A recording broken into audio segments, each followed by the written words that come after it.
ঠাকুরতলায় পানপাড়া নিবাসী এক ভদ্রমহিলা এসেছেন। উনি মানসিক করে গিয়েছিলেন ওনার গরুর জন্যে।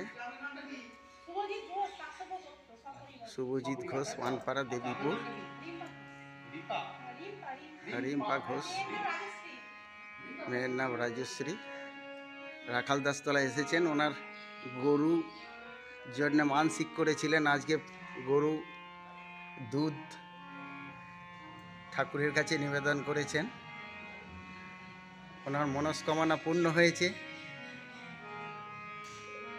দিদি ভাই, আপনি একবার বলুন আপনি কি জন্য এসেছেন? আমরা একটা গরু কিনেছিলাম, গরু কিনবো বলে বাবার কাছে প্রথমে এসেছিলাম। তারপর বাবার ফুল নিয়ে গেছি, পায়ে ঠেকানো ফুল নিয়ে গিয়ে গরু কিনেছি।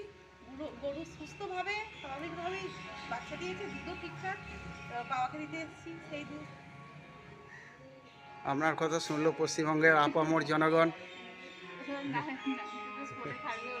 অসংখ্য ধন্যবাদ।